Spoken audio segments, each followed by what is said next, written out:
नमस्कार मित्रांनो, बऱ्याच वेळा काय होतं, आपण कॅशमध्ये व्यवहार करत असतो.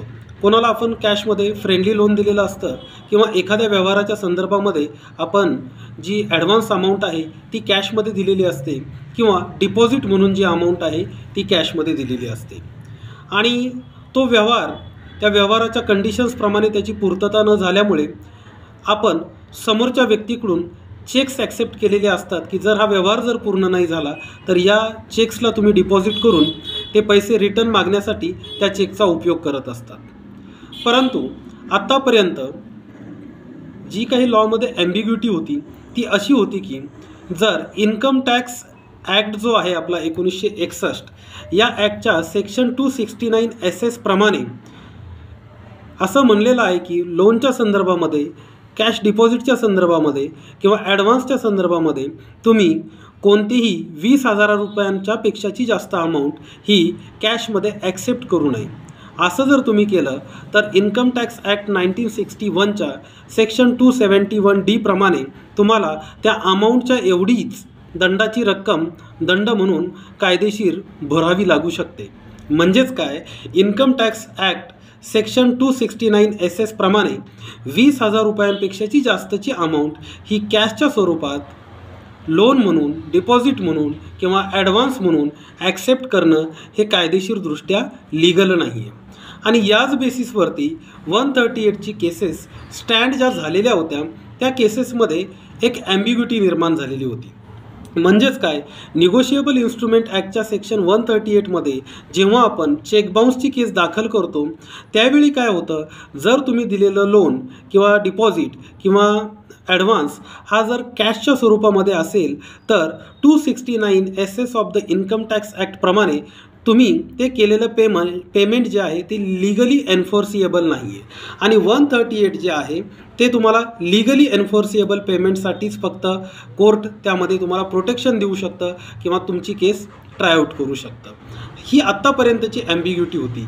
ही का होती, का तर संजय मिश्रा वर्सेस कनिष्का कपूर 2009 साली हा एक मॅटर बॉम्बे हायकोर्टमध्ये दाखल झालेला होता.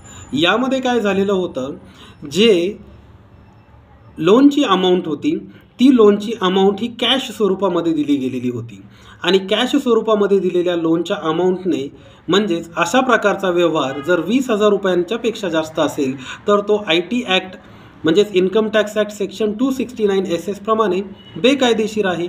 आणि मग अशा बेकायदेशीर व्यवहारातून झालेल्या ट्रान्झॅक्शनला कायदा प्रोटेक्ट करत नाही.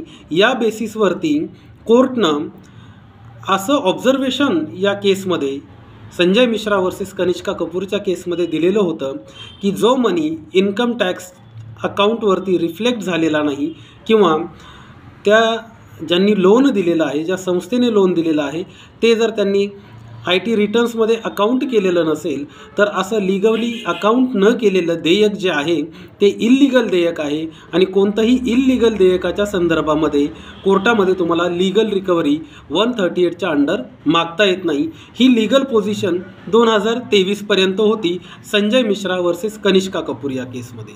त्यामुळे बऱ्याचदा हा समज किंवा ह्या प्रकारचं प्रिझम्पशन सेट झालं होतं की जर कॅशमध्ये व्यवहार केलेला असेल आणि ती अमाऊंट जर 20,000 रुपयांच्यापेक्षा जास्त असेल तर अशा अमाऊंटसाठी तुम्हाला 138मध्ये केस स्टँड करता येत नाही, लीगली एन्फोर्सिएबल करता येत नाही, बाय लॉ तुम्हाला मनी डिमांड करता येत नाही. आणि हे काही प्रमाणात सत्य देखील होतं.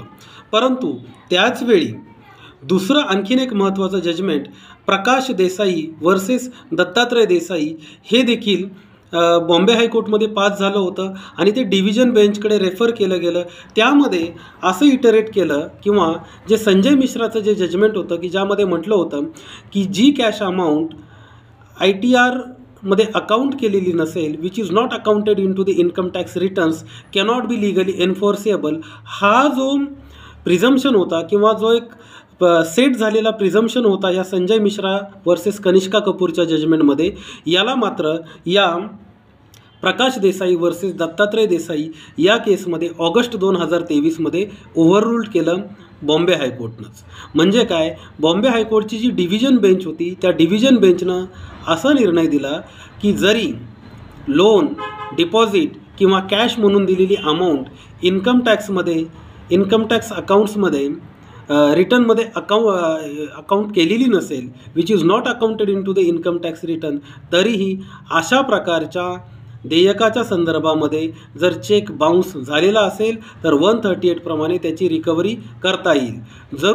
जर 269 SS इन्कम टॅक्स ॲक्ट 1961चं उल्लंघन इथे झालेलं आहे, परंतु त्यासाठी इन्कम टॅक्स ॲक्ट 271D मध्ये ज्या प्रोव्हिजन आहे त्याप्रमाणे जेवढी अमाऊंट अनअकाउंटेबल होती किंवा इन्कम टॅक्स ITRमध्ये फाईल न करता ट्रान्झॅक्शनमध्ये लोनच्या स्वरूपात दिलेली होती तेवढ्याच अमाऊंटचा दंड बसू शकतो, तेवढ्याच अमाऊंटची पेनल्टी इन्कम टॅक्स ॲक्टप्रमाणे बसू शकते.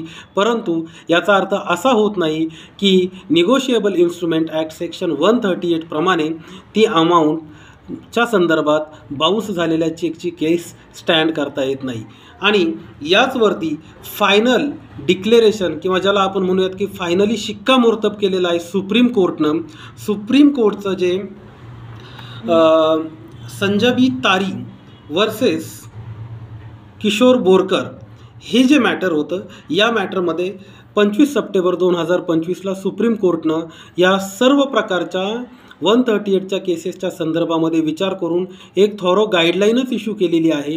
आणि यामध्ये सुप्रीम कोर्टनं संजबी तारी वर्सेस किशोर बोरकरच्या केसमध्ये सुप्रीम कोर्टनं म्हटलेलं आहे की जरी money is not accountable into the ITR, म्हणजे लोनच्या स्वरूपात दिलेली जी कॅश अमाऊंट आहे ती जरी अकाउंटेबल केलेली नसेल ITR प्रमाणे, तरीही 138 प्रमाणे जर चेक बाउन्स झाला असेल तर 138 प्रमाणे त्या चेक बाउन्सच्या केसला सस्टेन करता येईल, चेक बाउन्सची केस चालवता येईल. त्यावरती ज्या इन्कम टॅक्स ॲक्टप्रमाणे पेनल्टी आहेत त्या लागू शकतात, परंतु 138मध्ये मात्र तुम्हाला केस स्टँड करता येणार नाही. अशा प्रकारची जी आत्तापर्यंतचं प्रिझम्पशन होतं याला पूर्णपणे पूर्णविराम सुप्रीम कोर्टनं या 25 सप्टेंबर 2025च्या जजमेंटनं दिलेला आहे. या केसच्या फॅक्ट अशा होत्या की संजबी तारी वर्सेस किशोर बोरकर हा जो मॅटर होता, ॲक्च्युली याच्यामध्ये ज्यांनी लोन दिलेलं होतं त्यांचं हे इन्कम फार कमी होतं आणि डिफेंडंट म्हणजे ॲक्यूज जो होता त्या ॲक्यूजनी ट्रायल कोर्टमध्ये 2-3 प्रकारचे त्याच्यावरती जे प्रिझम्पशन होते त्याला रिबट केलेलं होतं. पहिलं की जर त्यांची कॅपॅसिटीच नाही एवढं कमावण्याची तर ते एवढं लोन कसं देऊ शकतात, किंवा आम्ही जो दिलेला चेक आहे तो त्यांना दुसऱ्या बँकेतून रेफर करण्यासाठी किंवा इतर कारणासाठी दिलेला होता, आम्ही त्यांना पेमेंट रिटर्नसाठी चेक दिलेला नव्हता. अशा प्रकारचे काही रिबटल्स दिलेले होते, परंतु कोर्टाने ते ग्राह्य धरलेले नाहीत. सुप्रीम कोर्टनं अपहेल्ड केलेला आहे डिसिजन हायकोर्टचा आणि त्यामध्ये असं म्हणलेलं आहे की जरी money is not accountable into the ITR return, still 138ची जी केस आहे that can be stand on the basis of negotiable instrument act section 138. म्हणजेच काय, आत्तापर्यंतचं जे प्रिझम्पशन होतं की कॅशमध्ये केलेल्या व्यवहारांच्या संदर्भामध्ये 138ची केस स्टँड होऊ शकत नाही, तर असं आत्ता लिगल पोझिशन नाही आहे. लिगल पोझिशन 25 सप्टेंबर 2025ला चेंज झालेली आहे आणि आता भले तुम्ही कॅशमध्ये जरी लोन दिलेलं असेल तरीही त्याच्यावरती जर चेक बाउन्स झाला तर 138मध्ये केस स्टँड होऊ शकते. परंतु मी तुम्हाला हे सजेस्ट करेल अशा प्रकारे इन्कम टॅक्स ॲक्टला बायपास करून कॅशमध्ये ट्रान्झॅक्शन करणं टाळावं, कारण अशा प्रकारची केस चेक बाउन्सच्या केसमध्ये जरी सर्वाईव्ह होत असेल, आत्ता सस्टेन होत असेल, तरी पण तुम्हाला जी पेनल्टी लागणार आहे ती 271D प्रमाणे लागणार आहे. म्हणजे जेवढी अमाऊंट तुम्ही अनअकाउंटेबल आणि ITRमध्ये रिफ्लेक्ट न करता कॅशमध्ये, म्हणजे ज्याला आपण म्हणत की ब्लॅक मनीच्या थ्रू जर तुम्ही लोन स्वरूपात दिलेली असेल, डिपॉझिटच्या स्वरूपात, कॅशच्या स्वरूपात दिलेली असेल आणि भले तुम्ही ती 138च्या केसमध्ये रिकवर केली तरी income tax act section 271D प्रमाणे त्याच्यावरती तेवढी पेनल्टी लागू शकते. त्यामुळे कॅशमध्ये व्यवहार करणं शक्यतो टाळावं. मुळातच निगोशिएबल इन्स्ट्रुमेंट ॲक्ट जो आहे चेक बाउन्सच्या संदर्भामध्ये किंवा इतर निगोशिएबल इन्स्ट्रुमेंटसाठी आपण जो वापरतो याचा पर्पजच हा आहे की चेक्स किंवा निगोशिएबल इन्स्ट्रुमेंट जे आहेत हे कॅशला पर्याय म्हणून, ट्रस्टवर्दी इन्स्ट्रुमेंट म्हणून वापरले जावेत आणि त्याची विश्वासार्हता टिकवली जावी. म्हणूनच हा कायदा NI ॲक्ट जो आहे हा अंमलात आणलेला आहे आणि त्या संदर्भाने आता जी ॲम्बिग्युटी होती की कॅशमध्ये झालेले ट्रान्झॅक्शनला 138ची केस स्टँड होईल की नाही, तर ती ॲम्बिग्युटी देखील आता संजय बितारी वर्सेस किशोर बोरकर 25 सप्टेंबर 2025च्या माननीय सुप्रीम कोर्टाच्या जजमेंटनं क्लिअर झालेली आहे. आणि यामध्ये आता कोणत्याही प्रकारची शंका नाही आहे की जर ट्रान्झॅक्शन ITRमध्ये रिफ्लेक्ट झालेलं नसेल त्या कॅश ट्रान्झॅक्शनचं किंवा लोनचं, तर त्यावरती केस सस्टेन होईल की नाही. व्हिडिओ आवडल्यास नक्कीच लाईक करा, कमेंट करून सांगा आणि या चॅनलची लिंक इतरांपर्यंत फॉरवर्ड करा. धन्यवाद.